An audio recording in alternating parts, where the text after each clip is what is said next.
ಅಣ್ಣ ಅವರು ಕಥೆಯ ಬಗ್ಗೆ ಎಷ್ಟು ಎಚ್ಚರಿಕೆ ವಹಿಸ್ತಾ ಇದ್ರು. ಒಂದು ಕತೆ ಸಮಾಧಾನ ಆಗದೆ ಮುಂದುವರಿಬಾರದು ಅನ್ನೋದು ಬಹಳ ದೊಡ್ಡ ಉದಾಹರಣೆ ಬಬ್ರುವಾಹನ. ಅದಕ್ಕೆ ದುಡ್ಡು ಸಿದ್ಧ ಆಗಿರ್ಬೋದಪ್ಪ, ಕತೆ ಸಿದ್ಧ ಆಗಿದೆ. ಜೀವನದ ಬಹಳ ದೊಡ್ಡ ಗಳಿಗೆ ಯಾಕಂದ್ರೆ ಅಣ್ಣವ್ರು ತಾಳಿ ಕಟ್ತಾರೆ. ನಾನು ಅದಕ್ಕೆ ಜೀವನದಲ್ಲಿ ಇನ್ ಯಾರಾದ್ರೂ ತಾಳಿ ಕಟ್ಟಿಸ್ಕೊಳ್ಳಿಲ್ಲ ಅಂತ. ಸಣ್ಣ ಸಣ್ಣ ಪಾತ್ರ ಕೂಡ ಅವ್ರಿಗೆ ಇಂಪಾರ್ಟೆಂಟ್ ಆಗಿದೆ. ಒಂದ್ ಸಣ್ಣ ಅಡಿಗೆ ಬಟ್ಟನ್ ಪಾತ್ರನ ಕೂಡ ಅವ್ರು ಅಷ್ಟೇ ಕೇರ್ಫುಲ್ ಆಗಿ ಡ್ರಾಫ್ಟ್ ಮಾಡೋದು. ಅನಂತನಾಗಿಗೆ ಸಿದ್ಧವಾದ ವಸ್ತು ಆದ್ರೆ ನಾವು ತಗೊಳಕ್ ತಪ್ಪಾಗುತ್ತೆ. ನಮ್ ಊಟ ಅಲ್ಲ ಅದು. ಕೆರಳ ಸಿಂಹದಲ್ಲಿ ಮೊದಲು ಮಂಜುಳಾ ನಾಯಕಿ ಆಗ್ಬೇಕು ಅಂತ, ಆಮೇಲೆ ಬೇರೆ ನಾಯಕಿ ಅಂತ ಅಂದಾಗ ಅಣ್ಣವರೇ ಸರಿತಾ ಹೆಸರು ಹೇಳಿದ್ರು. ಒಂದು ಸಿನಿಮಾ ಮಾಡ್ತೀನಿ ಅಂತ ಇನ್ನೊಂದು ಸಿನಿಮಾ ಡೇಟ್ ಬದಲಾಯಿಸಕ್ ಹೋಗ್ಬಾರ್ದು. ಯಾಕೆ ಅಂದ್ರೆ ಒಂದು ಸಿನಿಮಾ ಒಬ್ಬರ ಡೇಟ್ ಮೇಲೆ ನಿಂತಿರಲ್ಲ. ತಮಿಳಿಗೂ ಕನ್ನಡಕ್ಕೂ ಏನು ವ್ಯತ್ಯಾಸ ಅಂತ ನಿನಗೆ ಹೇಳ್ಕೊಡ್ತೀನಿ, ಆಮೇಲೆ ನಿನ್ ಡೈಲಾಗ್ ಅನ್ನ ಹೇಳು. ಇದು ನಿರ್ದೇಶಕರು ಮಾಡಬೇಕಾದ ಕೆಲಸ, ರಾಜ್ಕುಮಾರ್ ಅಲ್ಲ. ನಮ್ಮ digital partners Shakti silk route, unity building, JC ರಸ್ತೆ, ಬೆಂಗಳೂರು. ಮನೆಯಲ್ಲಿ ಕುಳಿತು ಬ್ರಾಹ್ಮಣ ವಧುವರ ಮಿಶ್ರಣೆ ಮಾಡಲು ಒಂದು ಸುವರ್ಣಾವಕಾಶ. ಸಂಪರ್ಕಿಸಿ ಅನುರಾಗ ಮ್ಯಾಟ್ರಿಮೋನಿ. ಜಗತ್ತನ್ನು ನೋಡೋಣ ಬನ್ನಿ, ನಮ್ಮೊಂದಿಗೆ ನಡೆಸಿ ಧಾರ್ಮಿಕ ಯಾತ್ರೆ. ನಮಸ್ಕಾರ ವೀಕ್ಷಕರೇ, ಹೊಸದಿಗಂತ ಡಿಜಿಟಲ್ ಚಾನೆಲ್ನ ಸೂಪರ್ ಸ್ಟಾರ್ ಸೀರೀಸ್ ಕಾರ್ಯಕ್ರಮಕ್ಕೆ ಆತ್ಮೀಯ ಸ್ವಾಗತ. ನಾನು ಜ್ಯೋತಿ ದಫೇದಾರ್. ಅಣ್ಣಾವರು ಅಭಿಮಾನಿಗಳನ್ನ ಅಭಿಮಾನಿ ದೇವರುಗಳಂತ ಹೇಳದೆ ಸಂಬೋಧಿಸದೇ ಇರ್ತಾ ಇರ್ಲಿಲ್ಲ. ಮುತ್ತುರಾಜ ಆದವನನ್ನ ರಾಜ್ಕುಮಾರನ್ನಾಗಿ ಮಾಡಿದವರು ನನ್ನ ಅಭಿಮಾನಿಗಳು. ಅಭಿಮಾನಿಗಳು ಅನ್ನದಾತರು ಅಂತ ಇದ್ರು. ಅಭಿಮಾನಿಗಳಲ್ಲಿ ಅವರು ದೇವರನ್ನ ಕಾಣ್ತಾ ಇದ್ರು. ಹಾಗೇನೆ ಅಭಿಮಾನಿಗಳು ಕೂಡ ಡಾಕ್ಟರ್ ರಾಜ್ಕುಮಾರ್ ಅವರಲ್ಲಿ ದೇವರನ್ನ ಕಾಣ್ತಾ ಇದ್ರು. ತೆರೆಯ ಮೇಲೆ ಎಷ್ಟು ಆದರ್ಶವಾಗಿದ್ರು, ತೆರೆಯ ಆಚೆಗೂ ಕೂಡ ಅಷ್ಟೇ ಆದರ್ಶವಾಗಿದ್ರು. ಅಣ್ಣ ಅವರು ನಮ್ಮನ್ನ ಅಗಲಿ ದಶಕಗಳೇ ಕಳೆದ್ರು ಕೂಡ ಇವತ್ತಿಗೂ ಕೂಡ ನಮ್ಮ ಅಭಿಮಾನಿಗಳ ಹೃದಯದಲ್ಲಿ ರಾಜನಂತೆ ಮೆರೀತಿದ್ದಾರೆ. ಸರ್ ಮಾತಾಡ್ತಾ ಒಂದ್ ಮಾತನ್ನ ಹೇಳಿದ್ರು, ನಾನು ರಾಜ ಅಂದ್ರೆ ಯಾಕೆ ಎಲೆಕ್ಷನ್ ನಿಂತ್ಕೊಳ್ಳಲ್ಲ ಅಂತಂದ್ರೆ ಮಂತ್ರಿ ಆಗಲ್ಲ, ಅಭಿಮಾನಿಗಳ ಹೃದಯದಲ್ಲಿ ನಾನು ರಾಜನಾಗಿದ್ದೀನಿ ಅಂತ. ಅದೇ ರೀತಿ ಇವತ್ತು ಕೂಡ ನನ್ಗೆ ಅದ ಆಶ್ಚರ್ಯ. ನಾನು ಕಾರ್ಯಕ್ರಮವನ್ನ ಮಾಡ್ತಾ ಇದ್ದಾಗಿಂದ ನಾನು ವೈಯಕ್ತಿಕವಾಗಿ ನಾನು ಡಾಕ್ಟರ್ ರಾಜ್ಕುಮಾರ್ ಅವರ ಅವರ ಅಭಿನಯದ ಅಭಿಮಾನಿಯಾಗಿದ್ದೆ. ಈಗ ಈ ಒಂದು ಕಾರ್ಯಕ್ರಮ ಮಾಡ್ತಾ ಮಾಡ್ತಾ ಅವರ ವ್ಯಕ್ತಿತ್ವದ ಅಭಿಮಾನಿ ಕೂಡ ಆಗಿದ್ದೀನಿ.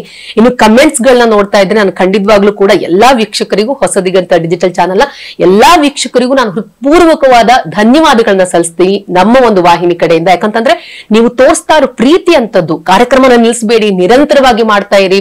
ಹಾಗೆ ಅಣ್ಣವ್ರ ಕುರಿತು ಅದೊಂಥರ ಮೇರು ಪರ್ವತ ಇದ್ದ ಹಾಗೇನೆ, ಅವರೊಂದು ವಾಕಿಂಗ್ ಎನ್ಸೈಕ್ಲೋಪೀಡಿಯಾ ಇದ್ದಂತೇನೆ ತುಂಬಾ ಚೆನ್ನಾಗಿ ಬರ್ತಾ ಇದೆ ಕಾರ್ಯಕ್ರಮ ಅಂತ ಹೇಳಿ ನಮ್ಮ ಬೆನ್ನನ್ನ ತರ್ತಾ ಇದ್ದೀರಾ. ಅದು ನಮ್ಮೆಲ್ರಿಗೂ ಕೂಡ ಒಂದು ರೀತಿ ಸ್ಫೂರ್ತಿದಾಯಕ.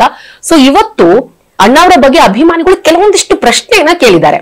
ಅಂದ್ರೆ ಕೆಲವೊಂದು ಸಿನಿಮಾಗಳ ಕುರಿತಾಗಿ ಮಾತನಾಡಿ ಅಂತ. ಖಂಡಿತವಾಗ್ಲೂ ಅಷ್ಟೇನೆ, ಸಾರಿ ನಾನು ಇಷ್ಟು ದಿನ ತಗೊಳಕ್ ಆಗಿರ್ಲಿಲ್ಲ, ಕೆಲವೊಂದು ಆಯ್ದ ಪ್ರಶ್ನೆಗಳನ್ನ ಆಯ್ಕೆ ಮಾಡಿದೀನಿ, ಅಭಿಮಾನಿ ದೇವರುಗಳ ಕ್ವಶನ್ ಆಯ್ಕೆ ಮಾಡಿದೀನಿ. ಸೊ ಎಂದಿನಂತೆ ಈ ಎಲ್ಲಾ ಪ್ರಶ್ನೆಗಳಿಗೆ ಉತ್ತರ ಕೊಡೋದಕ್ಕೆ ನಮ್ ಜೊತೆಗೆ ಸ್ಟುಡಿಯೋದಲ್ಲಿದ್ದಾರೆ ಹಿರಿಯ ಪತ್ರಕರ್ತರಾದಂತಹ ಎನ್.ಎಸ್. ಶ್ರೀಧಮೂರ್ತಿ ಸರ್. ಅವ್ರನ್ನ ಮೊದಲನೇದಾಗಿ ಕಾರ್ಯಕ್ರಮಕ್ಕೆ ಬರ್ಮಾಡ್ಕೊಳ್ಳೋಣ. ಸರ್, ಎಂದಿನಂತೆ ಕಾರ್ಯಕ್ರಮಕ್ಕೆ ಆತ್ಮೀಯ ಸ್ವಾಗತ. ಎಲ್ಲ ಅಭಿಮಾನಿಗಳಿಗೂ ನಮಸ್ಕಾರ. ಸರ್, ನಾವು ಮಾತಾಡ್ತಾನೆ ಇದ್ವಿ ಪ್ರತಿ ಸೀರೀಸ್ ಅಲ್ಲೂ ಕೂಡ ಅಭಿಮಾನಿಗಳ ಪ್ರಶ್ನೆ ಕೆಲವೊಂದು ತಗೊಳ್ಳೋಣ ಅಂತ ಅನ್ಕೊಂಡು. ಸೊ ಫಸ್ಟ್ ಮೊದಲನೇ ಪ್ರಶ್ನೆ ನೀವು ಕೇಳಕ್ ಮುಂಚೆ ನಾನು ಉತ್ತರ ಹೇಳ್ಬಿಡ್ತೀನಿ. ನನಗೂ ಈ ಪ್ರಶ್ನೆಯನ್ನು ಬಹಳ ಜನ ಫೋನ್ ಮಾಡಿ ಕೇಳಿದ್ದಾರೆ, ನೀವೇ ಕಣ್ಣವ್ರ ಮೇಲೆ ಪುಸ್ತಕ ಬರೆದಿಲ್ಲ. ಬಹುಶಃ ಅಲ್ಲಿಂದ ಶುರು ಮಾಡ್ಬೋದು ಅಂತ ಅನ್ಸುತ್ತೆ. ಬಹುಶಃ ನಾನು ಒಂದು ಪುಸ್ತಕ ಇದೆ, ನೆನಪಿನಂಗಳದಲ್ಲಿ ಡಾಕ್ಟರ್ ರಾಜ್ ಅಂತ ಹೇಳಿ. ಅದು ಕೆಲವು ನೆನಪುಗಳು ಮತ್ತು ಅವರ ಹಾಡುಗಳನ್ನು ಮುಖ್ಯವಾಗಿ ಇಟ್ಕೊಂಡಿದ್ದು. ಅದು ಅಣ್ಣ ಅವ್ರು ಹೋದ 1ನೇ ವರ್ಷಕ್ಕೆ ಬಂದ ಪುಸ್ತಕ. ಅದು ಬಹಳ ಮುಖ್ಯವಾದ ಪುಸ್ತಕ ಏನೂ ಅಲ್ಲ, ಅಂದ್ರೆ ತುಂಬಾ ಇದಾಗಿ ಮಾಡಿಲ್ಲ. ಅದಾದ್ಮೇಲೆ ನನಗೆ ಬಹಳ ಪ್ರಾಮಾಣಿಕವಾಗಿ ಹೇಳ್ಬೇಕಾದ್ರೆ ಈ ಸರಣಿ ಮಾಡುವ ಮುಂಚೆ ನನಗೆ ಇಷ್ಟೊಂದು ಅಣ್ಣವ್ರ ನೆನಪುಗಳು ನನ್ನ ಹತ್ರ ಇರ್ಬೋದು ನನಗೆ ಗೊತ್ತಿರಲಿಲ್ಲ. ಬಹುಶಃ ಮಾತಾಡ್ದು ಇದೆಲ್ಲ ಬರೋದು ಒಂದು ಒಳ್ಳೆ ಪುಸ್ತಕ ಆಗ್ಬೋದು ನಂಗೆ ಖಂಡಿತ ಅನ್ಸುತ್ತೆ, ಮಾಡಬಹುದು ಅಂತ ಅನ್ಸುತ್ತೆ. ಹೌದು, ಖಂಡಿತ ನಾವು ಕೂಡ ನಿರೀಕ್ಷೆಯಲ್ಲಿ ಇದೀವಿ. ಸೊ ಮೊದಲನೇದಾಗಿ ತುಂಬಾ ಜನ ಅಭಿಮಾನಿಗಳು ಕ್ವಶನ್ ಕೇಳಿದ್ರೆ ನಾವು ಆಯ್ದ ಪ್ರಶ್ನೆಗಳನ್ನ ಆಯ್ಕೆ ಮಾಡ್ತಿದೀವಿ. ಅದರಲ್ಲಿ KPL ಅಭಿಷೇಕ್ ಅನ್ನೋರು, ನಾನು ಪ್ರತಿ ಸೀರೀಸ್ ನೋಡುವಾಗ ಅವರು ಅಣ್ಣ ಅವರ ಕಾಮನಬಿಲ್ಲು ಸಿನಿಮಾದ ಬಗ್ಗೆ ಮಾತನಾಡಿ, ಸರ್ ಹತ್ರ ಆ ಒಂದು ಹೇಗಿತ್ತು ಆ ಸಿನಿಮಾ ಚಿತ್ರೀಕರಣ ಆಗಿರ್ಬೋದು, ಆ ಒಂದು ಸಿನಿಮಾದ ಬಗ್ಗೆ ಮಾತನಾಡಿ ಅಂತ. ಸೊ ಮೊದಲನೇದಾಗಿ ಆ ಕ್ವಶನ್ ನಾನು ಸ್ಟಾರ್ಟ್ ಮಾಡ್ತೀನಿ. ಕಾಮನಬಿಲ್ಲು ಸಿನಿಮಾದ ಬಗ್ಗೆ. ಕಾಮನಬಿಲ್ಲು ಮಾತನಾಡುವಾಗ ಒಂದ್ 3-4 ಸಿನಿಮಾ ನಾನು ಒಟ್ಟಿಗೆ ಮಾತಾಡ್ತೀನಿ. ಯಾಕೆಂದ್ರೆ ಇದು ಅಣ್ಣ ಅವರು ಕಥೆಯ ಬಗ್ಗೆ ಎಷ್ಟು ಎಚ್ಚರಿಕೆ ವಹಿಸ್ತಾ ಇದ್ರು. ಒಂದು ಕತೆ ಸಮಾಧಾನ ಆಗದೆ ಮುಂದುವರಿಬಾರದು ಅನ್ನೋದು ಬಹಳ ದೊಡ್ಡ ಉದಾಹರಣೆ ಬಬ್ರುವಾಹನ. ಅದಕ್ಕೆ ಬಬ್ರುವಾಹನ ಬೇರೆ ಯಾರೋ ನಿರ್ಮಾಪಕರು ಅದನ್ನ ಶುರು ಮಾಡ್ಬೇಕು ಅಂತ ಇದ್ರು, ಕತೆ ಹೇಗೆ ತಿದ್ದಿ ಸರಿ ಹೋಗ್ಲಿಲ್ಲ, ಅದೆಲ್ಲೊಂದ್ ಕಡೆ ನಿಂತಿತ್ತು. ಹುಣಸೂರು ಕೃಷ್ಣಮೂರ್ತಿಗಳ ನಿರ್ದೇಶನ ಗೊತ್ತಾಗಿತ್ತು. ಆಮೇಲೆ KCN ಗೌಡ್ರಿಗೆ ಹತ್ರ ಬರುತ್ತೆ. KCN ಚಂದ್ರಶೇಖರ್ ಹೇಳಿದ ಕತೆ ನಂಗಿದು. ಅವರು ಅಣ್ಣವ್ರ ಜೊತೆ ಕೂತು ಮಾತಾಡ್ತಾ ಹೇಳ್ತಾರೆ, 1 4 ಲಕ್ಷ ಜೋಡಿಸಿದೀನಿ. 4 ಲಕ್ಷ ಬಹಳ ದೊಡ್ಡ. ಅದ್ದೂರಿಯಾಗಿ ಸಿನಿಮಾ ತೆಗಿಯೋಣ, ನೀವು ಯಾವಾಗ ನೀವು ಡೇಟ್ಸ್ ಕೊಡ್ತೀರಾ ಅವಾಗ ಶುರು ಮಾಡೋಣ. ಅಣ್ಣವ್ರು ಹೇಳ್ತಾರೆ, ದುಡ್ಡು ಸಿದ್ಧ ಆಗಿರ್ಬೋದಪ್ಪ, ಕತೆ ಸಿದ್ಧ ಆಗಿಲ್ಲ, ನನಗೆ ಕತೆ ಸಮಾಧಾನ ಆಗಿಲ್ಲ, ನೀವು ಅವಸರ ಮಾಡಬೇಡಿ, ಕತೆನ ಇನ್ನೂ 4 ಸಲ ಓದೋಣ ನಾವು, ಅದರಲ್ಲಿ ಇನ್ಯಾವುದಾದ್ರೂ ಎಳೆ ಸಿಕ್ಕು ಗಟ್ಟಿ ಆದ್ಮೇಲೆ ಸಿನಿಮಾ ಮಾಡೋಣ. ಇದು ಅಣ್ಣವ್ರಿಗಿದ್ದ ಬದ್ಧತೆ. ಕತೆ ನಮ್ಮನ್ನ ಗೆಲ್ಲಿಸ್ಬೇಕು. ಅವ್ರು ಯಾವಾಗ್ಲೂ ಅನ್ನೋರು, ಕತೆ ನಮ್ಮನ್ನ ಗೆಲ್ಲಿಸ್ಬೇಕು, ನಾವಲ್ಲ, ಕತೆ ನಮ್ಮನ್ನ ಗೆಲ್ಲಿಸ್ಬೇಕು. ಈ ಕಾಮನ್ ಬಿಲ್ಲು ಕೂಡ ಅದೇ ತರದ ಸಿನಿಮಾ ಇದು. ಅಶ್ವಿನಿ ಅವರ ಮೃಗತೃಷ್ಣ ಅನ್ನುವ ಕಾದಂಬರಿ, ಇದು ಸುಧಾದಲ್ಲಿ ಧಾರಾವಾಹಿಯಾಗಿ ಬರ್ತಾ ಇದ್ದ ಕಾದಂಬರಿ. ಇದು ಬಹುಶಃ ಬೇರೆ ಕಲಾವಿದರಿಗೆ ಮೊದಲು ಆಯ್ಕೆಯಾಗಿತ್ತು. ಇದು ಕಲ್ಯಾಣ್ ಕುಮಾರ್ ಮಾಡಬೇಕು ಅಂತ ಹೇಳಿ ಮೊದಲು ನಿರ್ಧಾರ ಆಗಿ ಅದು ಕಾರಣಾಂತರಗಳಿಂದ ನಿಂತು ಹೋಗಿತ್ತು. ನಿಂತು ಹೋದಾಗ ಅದು ಅಣ್ಣವರ ಕಡೆಗೆ ಬಂತು, ಪಾರ್ವತಮ್ಮ ಅವ್ರ ಚರ್ಚೆಗೆ ಬಂತು. ಮೊದಲನೇ ಪ್ರಶ್ನೆ ಬಂದಿದ್ದೇನು ಅಂದ್ರೆ, ಇದು ಅಣ್ಣವ್ರು ಮಾಡುವಂತಹ ಪಾತ್ರ ಅಲ್ಲ ಇದು, ಯಾಕಂದ್ರೆ ತ್ರಿಕೋನ ಪ್ರೇಮದ ಕತೆ ಇದೆ, ಇದು ಅಣ್ಣವ್ರು ಮಾಡುವಂತಹ ಪಾತ್ರ ಅಲ್ಲ ಇದು ಅಂತೇಳಿ. ಎರಡನೇದು ಅಣ್ಣವ್ರಿಗೆ ಬಹಳ ಇದ್ದಿದ್ದು ಅದರ ಕ್ಲೈಮ್ಯಾಕ್ಸ್ ಬಗ್ಗೆ. ತಾನು ಇಷ್ಟಪಟ್ಟ ಹುಡುಗಿನ ಬೇರೆಯವರಿಗೆ ಬಿಟ್ಟು ಕೊಡುವ ತರದ ಅದರ ಎಂಡಿಂಗ್ ಇರೋದು, ಅದು ಬಹಳ ಅಸಹಜ ತ್ಯಾಗ ಆಗ್ಬಿಡಬಹುದೋ ಏನೋ, ಮತ್ತೆ ಯಾವ ಮೌಲ್ಯಗಳನ್ನ ನಾನು ಹೇಳ್ಕೊಂಡು ಬಂದಿದ್ದೆ ಇಷ್ಟು ಸಿನಿಮಾದಲ್ಲಿ ಅದಕ್ಕೆ ವ್ಯತಿರಿಕ್ತ ಆಗ್ಬಿಡಬಹುದು ಇದು ಅನ್ನೋದು ಒಂದು ಅಪಾಯ. ಎರಡನೇದು, ಅವರು ನನಗೆ ಗೊತ್ತಿದ್ದ ಹಾಗೆ ಕೆಲವು ಸಿನಿಮಾಗಳು ಬಂದ ಮೇಲೆ ಬಹಳ ಸನಾದಿ ಅಪ್ಪಣ್ಣ, ಬಹಳ ಮುಖ್ಯವಾಗಿ ಸನಾದಿ ಅಪ್ಪಣ್ಣದ ಕಥೆಯ ರೀತಿಯಲ್ಲೇ ತಂದೆ ಮಗನ ಘರ್ಷ ಇದು ಎಲ್ಲ ಇದೆ. ಈ ಸಿನಿಮಾ ಬಿಡುಗಡೆ ಆದ್ಮೇಲೆ ಅಶೋಕ್ ಹೋದ ಕಡೆ ಎಲ್ಲ ಅಭಿಮಾನಿಗಳು ಗಲಾಟೆ ಮಾಡೋದು ಈ ಥರದ್ದು, ಅಂದ್ರೆ ಅಣ್ಣವ್ರಿಗೆ ಅಶೋಕ್ ಅವಮಾನ ಮಾಡುವ ಕೆಲವು ಸನ್ನಿವೇಶಗಳಿದೆ ಸನಾದಿ ಅಪ್ಪಣ್ಣದಲ್ಲಿ. ಇದು ಸನಾದಿ ಅಪ್ಪಣ್ಣ ಬಂದ್ಮೇಲೆ ಅಣ್ಣವ್ರು ಈ ವಿಷಯದಲ್ಲಿ ಬಹಳ ಎಚ್ಚರಿಕೆ ವಹಿಸರು. ಸೊ ಅಂದ್ರೆ ನನ್ನ ಆ ಪಾತ್ರ ಮಾಡಿದ್ದಕ್ಕಾಗಿ ನನ್ನ ಸಹ ಕಲಾವಿದರಿಗೆ ತೊಂದರೆ ಆಗ್ಬಾರ್ದು ಕಾಳಜಿ. ಹಾಗಾಗಿ ಇದನ್ನ ಅನಂತ್ನಾಗ್ ಈ ಪಾತ್ರ ಮಾಡ್ತಾರೆ ಅಂತ ಅಂದುಕೊಂಡ ಮೇಲೆ ಕಾಮನ್ ಬಿಲ್ ಅಲ್ಲಿ ಅನಂತ್ನಾಗ್ ಮೇಲ್ ನಾಳೆ ಯಾರಾದ್ರೂ ಇದನ್ನ ಮಾಡಬಾರ್ದು, ಯಾಕೆಂದ್ರೆ ಅನಂತ್ನಾಗ್ ಐಡಿಯಲ್ ಪೇರ್ ಅಂತ ಕರ್ಸ್ಕೊಂಡವ್ರು. ಇದು ಅಣ್ಣವ್ರ ಮಾತು ನಂದಲ್ಲ. ಅನಂತ್ನಾಗ್ ಐಡಿಯಲ್ ಪೇರ್ ಅಂತ ಕರ್ಸ್ಕೊಂಡವ್ರು ಕನ್ನಡ ಸಿನಿಮಾದಲ್ಲಿ. ಯಾಕಂದ್ರೆ ಗಂಡ ಹೆಂಡತಿ ಅನಂತ್ನಾಗ್ ಲಕ್ಷ್ಮೀ ತರ ಇರ್ಬೇಕು ಅಂತ ಒಂದ್ ಕಾಲದಲ್ಲಿ ಎಲ್ಲರೂ ಮಾತಾಡ್ಕೊಂಡು, ಅಂತಹ ಅನಂತ್ನಾಗನ್ನ ನಾನು ನೆಗೆಟಿವ್ ಆಗಿ ಚಿತ್ರಿಸಿದ್ರೆ ನಾಳೆ ದೊಡ್ಡ ಆಕ್ಷೇಪಗಳು ಬರಬಹುದು ಅನ್ನೋದು ಅಣ್ಣವ್ರಿಗಿದ್ದ. ಹೀಗಾಗಿ ಇದು ಬಹುಶಃ ಬೇರೆ ನಿರ್ದೇಶಕರು ಇದನ್ನ ಮಾಡೋದು ಅಂತಿತ್ತು, ಅದು ಮತ್ತೆ ರಿಫೈನ್ ಆಗಿ ಮತ್ತೆ ಮತ್ತೆ ಅದು ಬದಲಾವಣೆಗಳಾಗಿ ಕೊನೆಗೆ ಇದನ್ನ ಚಿ ಉದಯಶಂಕರ್ ತಮ್ಮ ಚಿ ದತ್ತುರಾಜ್ ಅವರು ಇದನ್ನ ನಿರ್ದೇಶನ ಮಾಡಿದ್ರು, ಕಾಮನ್ ಬಿಲ್ಲು ಸಿನಿಮಾನ. ಇದನ್ನ ನಿರ್ದೇಶನ ಮಾಡುವಾಗ ಅಷ್ಟೊತ್ತಿಗೆ ಕತೆ ಸಾಕಷ್ಟು ಮಾಡಿಫೈ ಆಗಿತ್ತು. ಕ್ಲೈಮ್ಯಾಕ್ಸ್ ಅಲ್ಲಿ ಕೊನೆಗೆ ಅವರು ಆಯ್ಕೆ ಮಾಡೋದಿಲ್ಲ, ಉದಾತ್ತವಾಗಿ ಬಹುಶಃ ವಿಶೇಷ ಚೇತನ ಇರುವ ಒಬ್ಬಳು ಹುಡುಗಿಯನ್ನ ಅವರು ಮದುವೆ ಆಗ್ತಾನೆ ಅಂತ ಹೇಳಿ, ಆಗ ಇನ್ನೂ ಪ್ಯಾರಾ ಒಲಿಂಪಿಕ್ಸ್ ಅನ್ನ ಮಾಡ್ತಾ ಇದ್ದಂತ ಮಾಲತಿ ಹೊಳ್ಳ ಅವರನ್ನ ಈ ಪಾತ್ರಕ್ಕೆ ಆಯ್ಕೆ ಮಾಡ್ಕೊಂಡ್ರು ಅವರು. ಮಾಲತಿ ಹೊಳ್ಳ ಅವರು ನಾನು ಸಂದರ್ಶನ ಮಾಡುವಾಗ ನನ್ನ ಜೀವನದ ಬಹಳ ದೊಡ್ಡ ಗಳಿಗೆ, ಯಾಕಂದ್ರೆ ಅಣ್ಣವ್ರು ತಾಳಿ ಕಟ್ತಾರೆ, ನಾನು ಅದಕ್ಕೆ ಜೀವನದಲ್ಲಿ ಇನ್ ಯಾರಾದ್ರೂ ತಾಳಿ ಕಟ್ಟಿಸ್ಕೊಳ್ಳಿಲ್ಲ ಅಂತ ಅಥವಾ ತಮಾಷೆಯಾಗಿ ಮತ್ತು ಗಂಭೀರವಾಗಿ ಹೇಳೋರು ಅವರದೆಲ್ಲ ಸಂತೃಪ್ತಿ. ಅದು ಆ ಪಾತ್ರಕ್ಕೆ ಎಂತ ಘನತೆ ತಂದು ಕೊಟ್ಬಿಟ್ರು ಅಣ್ಣ ಅವರು ಅಂತ ಅಂದ್ರೆ ಆ ಕ್ಲೈಮ್ಯಾಕ್ಸ್ ಅಷ್ಟು ಬದಲಾವಣೆ ಆಯ್ತು ನಂಗೆ. ಅದು ಹಾಗಾಗಿ ನಂಗೆ ಕಥೆಯ ಬಗ್ಗೆ ಅವ್ರು ಏನ್ ಕಾಳಜಿ ಇಟ್ಕೊಳ್ತಾ ಇದ್ರು, ಬಹುಶಃ 2-3 ಸಿನಿಮಾಗ್ ನೆನಪಾಗುವುದು ಒಂದು ಹೊಸಬೆಳಕು. 3 ಸಲ ರೀಡ್ರಾಫ್ಟ್ ಆಗಿ, ಇದು ಕೂಡ ವಾಣಿಯವರ ಕಾದಂಬರಿ, 2 ಕನಸು ವಾಣಿಯವರ ಕಾದಂಬರಿ. 2 ಕನಸು ಓದೋ ಸಂದರ್ಭದಲ್ಲಿ ಹೊಸ ಬೆಳಕಿನ ಕಲ್ಪನೆ, ಅದು ದೊರೆ ಭಗವಾನ್ ಸಿನಿಮಾ, ಹೊಸ ಬೆಳಕು ಕೂಡ ದೊರೆ ಭಗವಾನ್ ಸಿನಿಮಾ.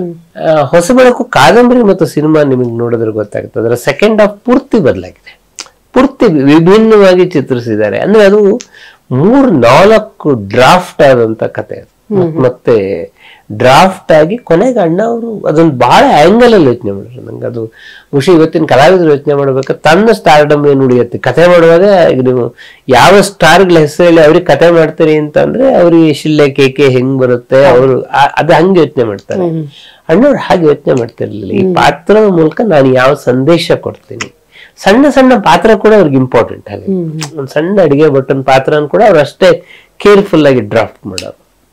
ಹಾಲು ಜನ ಮಾಡುವಾಗ, ಹಾಲು ಜನ ಅನಂತ್ನಾಗ್ ಅವ್ರು ಮಾಡ್ಬೇಕಾದ ಸಿನಿಮಾ ಅದು. ಉದಯಶಂಕರ್ ಈ ಕತೆ ಚೆನ್ನಾಗಿದೆ ಇದು, ಯಾಕೆಂದ್ರೆ ಅಷ್ಟೊತ್ತಿಗೆ ಭಾಗ್ಯವಂತರು ಸಿನಿಮಾ ಯಶಸ್ವಿಯಾಗಿತ್ತು. ಇದೇ ಮಾದರಿಯಲ್ಲಿ. ಹಾಗೆ ಇದೊಂದು ಸ್ವಲ್ಪ ಭಾಗ್ಯವಂತರು ತರ ಇದೆ ಕತೆ, ಇದು ಮಾಡಬಹುದು ಏನು ಅಂತಂದಾಗ ಅಣ್ಣವ್ರು ಮೊದ್ಲಿಗೆ ಹೇಳಿದ್ರು, ಇದು ಅನಂತನಾಗಿ ಸಿದ್ಧವಾದ ವಸ್ತು ಆದ್ರೆ ನಾವು ತಗೊಳಕ್ ತಪ್ಪಾಗತ್ತೆ, ನಮ್ ಊಟ ಅಲ್ಲ ಅದು. ನಾವು ಇಂಗ್ಲಿಷ್ ಅಲ್ಲಿ ಹೇಳ್ತೀವಿ it is not hour cup of tea. ಕೊನೆಗೆ ಅದು ಕಾರಣಾಂತರದಿಂದ ಅನಂತನಾಗ್ ಮಾಡಲ್ಲ ಅಂತ ಗೊತ್ತಾಗಿ ಇವ್ರಿಗೆ ವಾಪಸ್ ಬಂದಾಗ ಸಾಕಷ್ಟು ಬದಲಾವಣೆ ಮಾಡ್ಕೊಂಡ್ರು. ಸೊ ನನ್ಗೆ ಈ ಕಾಮನಬಿಲ್ಲು ಬಗ್ಗೆ ಮಾತನಾಡುವಾಗ ಬಹಳ ಮುಖ್ಯವಾಗಿ ಅನಂತನಾಗ್ ಯಾವುದೇ ಕಥೆಯನ್ನ ರಾಜ್ಕುಮಾರ್ ಅವ್ರು ಎತ್ಕೊಳ್ಳುವಾಗ ಎಷ್ಟು ಆಂಗಲ್ ಇಂದ ಯೋಚನೆ ಮಾಡೋರು ಆ ಕಥೆ, ಅದು ಬಹಳ ಮುಖ್ಯವಾದದ್ದು. ಕಾಮನಬಿಲ್ಲು ಬಗ್ಗೆ ಒಂದು ಬಹಳ ವಿಶೇಷವಾಗಿ ಸೇರಿಸಬೇಕಾಗಿದ್ದು, ಅದರಲ್ಲಿ ಮೇಲುಕೋಟೆಯಲ್ಲಿ ರಾಜ್ಕುಮಾರ್ ಅವರ ಯೋಗಾಸನದ ಕೆಲವು ಅದ್ರ ಬಗ್ಗೆ 50 ವರ್ಷ ಹತ್ರ ಅವರಿಗೆ ಆ ಯೋಗಾಸನಗಳನ್ನೆಲ್ಲ ಮಾಡುವಾಗ ಬಹಳ ವರ್ಷದಿಂದಲೂ ಅವರು ಬೆಳಗಿನ ಜಾವ 4 ಗಂಟೆಗೆ ಎದ್ದು ಯೋಗಾಸನವನ್ನ ಮಾಡ್ತಾ ಇದ್ರು. ಅದನ್ನ ಗೌರಿಶಂಕರ್ ಅದನ್ನ ಚಿತ್ರೀಕರಣ ಮಾಡಬೇಕು ಅಂತ ಹೇಳುವ ಕಾರಣಕ್ಕೆ ಕಾಮನಬಿಲ್ಲಿಗೆ ಸೇರಿಸಿದ್ರು. ಅದು ಬಹುಶಃ ನಾವು ಇವತ್ತು ಚರಿತ್ರೆ ಬರೆಯುವಾಗ ಕಾಮನಬಿಲ್ಲಿನ ಅತಿ ಯಶಸ್ವಿ ಅಂಶಗಳಲ್ಲಿ ಆ ಯೋಗಾಸನಗಳು ಕೂಡ ಕಾರಣ ಅಂತ ಹೇಳ್ಬಹುದು. ಇನ್ನು ಸರಿತಾ ಅವರು 2ನೇ ಸಿನಿಮಾ, ಅದಷ್ಟೊತ್ತಿಗಾಗ್ಲೇ ಅವ್ರು ಹೊಸಬೆಳಕಲ್ಲಿ ಮಾಡಿದ್ರು, ಕೆರಳ ಸಿನಿಮಾದಲ್ಲಿ ಅಣ್ಣವ್ರ ಜೊತೆಗೆ ಮಾಡಿದ್ರು. ಸರಿತಾ ಅವರೇ ಒಂದ್ಸಲ ಹೇಳ್ಕೊಂಡ ಹಾಗೆ ಅವರು ತಪ್ಪಿದ ತಾಳ ಸಿನಿಮಾದಿಂದ ಕನ್ನಡಕ್ಕೆ ಬಂದಿದ್ರು. ತಪ್ಪಿದ ತಾಳ ಸಿನಿಮಾದಿಂದ ಕನ್ನಡಕ್ಕೆ ಬಂದ ಮೇಲೆ ಅವ್ರಿಗೆ ರಾಜ್ಕುಮಾರ್ ಅಂದ್ರೆ ಯಾರು ಗೊತ್ತಿರ್ಲಿಲ್ಲ, ಕನ್ನಡ ಭಾಷೆ ಕೂಡ ಗೊತ್ತಿರ್ಲಿಲ್ಲ. ಅವರು ಶಂಕರ್ ಗುರು ಸಿನಿಮಾನ ಅವಾಗ ನೋಡಿದ್ರು, 8-9 ಸಲ ಮತ್ತೆ ನೋಡಿದ್ರು ಸರಿತಾ. ಯಾಕೆ ಅಂತಂದ್ರೆ ನಂಗೆ ಅಣ್ಣವ್ರ ಅಭಿನಯ ಅಷ್ಟು ಇಷ್ಟ ಆಗೋಯ್ತು, ಕಾರಣಕ್ಕೆ ಮಾಡಬಹುದು ಅಂತ ಹೇಳಿ ಮೌನ ರಾಗಗಳು ಸಿನಿಮಾ ಮಾಡ್ತಾ ಇದ್ರು ಸರಿತಾ ಆ ಕಾಲಕ್ಕೆ. ಅವಾಗ ಕೆರಳ ಸಿನಿಮಾದಲ್ಲಿ ಮೊದಲು ಮಂಜುಳಾ ನಾಯಕಿ ಆಗ್ಬೇಕು ಅಂತ, ಆಮೇಲೆ ಬೇರೆ ನಾಯಕಿ ಅಂತ ಅಂದಾಗ ಅಣ್ಣವರೇ ಸರಿತಾ ಹೆಸರು ಹೇಳಿದ್ರು ಮಾಡಬಹುದಾ ಏನು ಅಂತ. ಪಂಡ್ರಿಬಾಯಿಯ cinema producer, Kerala cinema producer Pandaribai ಸರಿತಾನ್ ಕರೆಸ್ಬಿಟ್ಟು ಹೀಗೆ ಅಣ್ಣವರು ಅಂತಂದಾಗ ಇವ್ರಿಗೆ ಆಶ್ಚರ್ಯಕ್ಕೆ ಪಾರವೇ ಇಲ್ಲ. ಯಾಕಂದ್ರೆ ರಾಜ್ಕುಮಾರ್ ಅಂತ ನಟನ ಜೊತೆಗೆ ನಾನು ಪಾಠ ಮಾಡ್ತಾ ಇದ್ದೀನಿ ಅಂತ ಹೇಳಿದ್ರೆ ಅದನ್ನ ಸರಿತಾ ಒಂದ್ ಮಾತನ್ನ ತುಂಬಾ ಚೆನ್ನಾಗಿ ಹೇಳಿದ್ದಾರೆ. I get in to admission in the university of Rajkumar ಅಂತ ಹೇಳಿ ಒಂದು ಅಡ್ಮಿಷನ್ ಸಿಕ್ತು ರಾಜ್ಕುಮಾರ್ ಯೂನಿವರ್ಸಿಟಿಗೆ. ಬಟ್ ಅಷ್ಟೊತ್ತಿಗೆ ತುಂಬಾ ಟೈಟ್ ಶೆಡ್ಯೂಲು, 4 ತಮಿಳು ಸಿನಿಮಾಗಳು ಒಪ್ಕೊಂಡ್ಬಿಟ್ಟಿದ್ದಾರೆ. ಅಣ್ಣವ್ರಿಗೆ ಲಾಂಗ್ ಕಾಲ್ ಶೀಟ್ಗಳು ಬೇಕು ಕೆರಳ ಸಿನಿಮಾ ಮಾಡುವಾಗ. ಹಾಗಾಗಿ ಬಹಳ ಅನುಮಾನದಿಂದ ಕಷ್ಟ ಆಗತ್ತೆ ಹೀಗೆಲ್ಲ ಅಂತಂದಾಗ ಅಣ್ಣವರು ಕರೆದು ಹೇಳಿದ್ರಂತೆ. ಅಣ್ಣವರು ಮೊದ್ಲು ಮೌನರಾಗಗಳಲ್ಲಿ ತುಂಬಾ ಚೆನ್ನಾಗಿ ಆಕ್ಟ್ ಮಾಡಿದ್ವಿ ಅಂತ ಸರ್ ನಾವ್ ನಂಬಕ್ಕೆ ಆಗ್ತಾ ಇಲ್ಲ, ಅಣ್ಣವ್ರು ನನ್ನನ್ನು ಹೊಳ್ತಾ ಇದ್ದಾರೆ ಅಂತೇಳಿ ಹೇಳದಂತ ಅಣ್ಣ. ಅದಕ್ಕೆ ಅಣ್ಣವ್ರು ಅಂದ್ರಂತೆ, ನೋಡಮ್ಮ ಕನ್ನಡ ಆಗ್ಲಿ ತಮಿಳಾಗ್ಲಿ ಯಾವುದೇ ಭಾಷೆ ಆಗ್ಲಿ ಅನ್ನದಾತರು ದುಡ್ಡು ಹಾಕಿರ್ತಾರೆ, ಅದಕ್ಕೆ ಒಂದು ಸಿನಿಮಾ ಮಾಡ್ತೀನಿ ಅಂತ ಇನ್ನೊಂದು ಸಿನಿಮಾ ಡೇಟ್ ಬದಲಾಯಿಸಕ್ ಹೋಗ್ಬಾರ್ದು. ಯಾಕೆ ಅಂದ್ರೆ ಒಂದು ಸಿನಿಮಾ ಒಬ್ಬರ ಡೇಟ್ ಮೇಲೆ ನಿಂತಿರಲ್ಲ, ನೀನ್ ಹೀರೋಯಿನ್ನು ನಿನ್ನ ಡೇಟ್ ಚೇಂಜ್ ಮಾಡ್ತೀಯ, ಹೀರೋ ಡೇಟ್ ಮ್ಯಾಚ್ ಆಗದೆ ಇರ್ಬೋದು. ನಾಳೆ ಸಪೋರ್ಟಿಂಗ್ ಆಕ್ಟರ್ಗಳು ಅಥವಾ ಆ ಡೈರೆಕ್ಟರ್ ಡೇಟ್ ಚೇಂಜ್ ಮಾಡಕ್ ನಾವೇ ನಮ್ಮ ಡೇಟ್ಗಳನ್ನ ಅಡ್ಜಸ್ಟ್ ಮಾಡ್ಕೊಳ್ತೀವಿ, ನೀನ್ ನಿನ್ನ ಡೇಟ್ ಅನ್ನ ಹೇಳಿ ನಮ್ಗೆ ಅಂತ ಹೇಳಿ ಸರಿತಾ ಹೇಳಿದ್ರು. ನಂಗೆ ನಂಬಕ್ಕಾಗ್ತಾ ಇಲ್ಲ, ಭಾರತದಲ್ಲಿ ಒಬ್ಬ ಸ್ಟಾರ್ ಈ ಮಾತು ಹೇಳಕ್ ಸಾಧ್ಯ, ನಮ್ ಸಿನಿಮಾ ಡೇಟ್ ಕೊಡು, ಇಲ್ಲಿ ನಾವು ಬೇರೆಯವ್ರು ನೋಡ್ಕೊಳ್ತೀವಿ ಅಂತ ಯಾರಾದ್ರೂ ಮಾತಾಡ್ತಾ ಇದ್ರು. ಅಣ್ಣವ್ರಾದ್ರೆ ನಿನ್ನ ಡೇಟ್ಗಳನ್ನ ನೀನ್ ನೋಡ್ಕೊಮ್ಮ, ನನ್ನ ಡೇಟ್ಗಳನ್ನ ನಾವು ಅಡ್ಜಸ್ಟ್ ಮಾಡ್ತೀವಿ ಅಂತ ಹೇಳಿ ಮೊದಲ ದೊಡ್ಡ ಮಾತು. ಸಿನಿಮಾದಲ್ಲಿ ಭಯ ಸರಿತಂಗೆ ಸಾಂಗ್ ಒಂದು ಮಾತು ನಿನಗೆ ಗೊತ್ತು ಸಾಂಗ್ ಫಸ್ಟ್ ಸೀನ್ ಶಾರ್ಟ್ ಅಲ್ಲಿ, ಅದರಲ್ಲಿ ಮಾತೇನು ಇಲ್ಲ ಜಾಸ್ತಿ ಸರಿತಂಗೆ.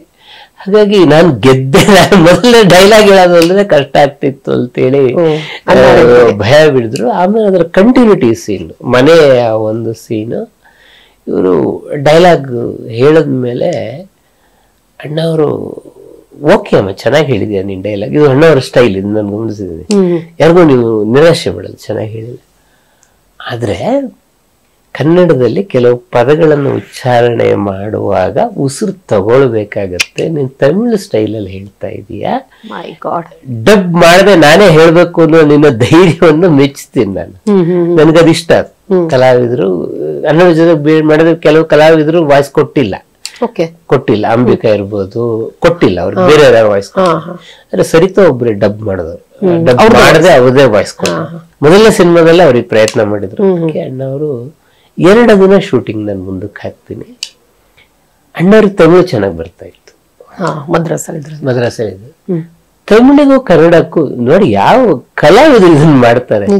ತಮಿಳಿಗೂ ಕನ್ನಡಕ್ಕೂ ಏನು ವ್ಯತ್ಯಾಸ ಅಂತ ನಿನಗೆ ಹೇಳ್ಕೊಡ್ತೀನಿ, ಆಮೇಲೆ ನಿನ್ ಡೈಲಾಗ್ ಅನ್ನ ಹೇಳು. ಇದು ನಿರ್ದೇಶಕರು ಮಾಡ್ಬೇಕಾದ ಕೆಲಸ, ರಾಜ್ಕುಮಾರ್ ಅಲ್ಲ. ಬಟ್ ರಾಜ್ಕುಮಾರ್ ಇದನ್ನ ಮಾಡಿದ್ರಿಂದ ಒಂದು ಸಹಿತ ನೆನಪು ಮಾಡ್ಕೊಳ್ತಾರೆ. ನನ್ನ ಜೀವನದಲ್ಲಿ ಏನೇನೋ ನಡೆದಿರ್ಬೋದು, ಅಣ್ಣವ್ರ ಜೊತೆಗೆ ನಾನು ಒಂದಿಷ್ಟು ಸಿನಿಮಾಗಳು ಮಾಡೋದ್ನಲ್ಲ, ನಾನು ಕಲ್ತಿದ್ ಬಹಳ ಅಪಾರ. ಥರದ ಸಿನಿಮಾದಲ್ಲಿ ಕಾಮನ್ ಬಿಲ್ಲು ಕೂಡ ಬಹಳ ಮುಖ್ಯವಾಗಿ ಸೇರ್ಕೊಳ್ಳುತ್ತೆ.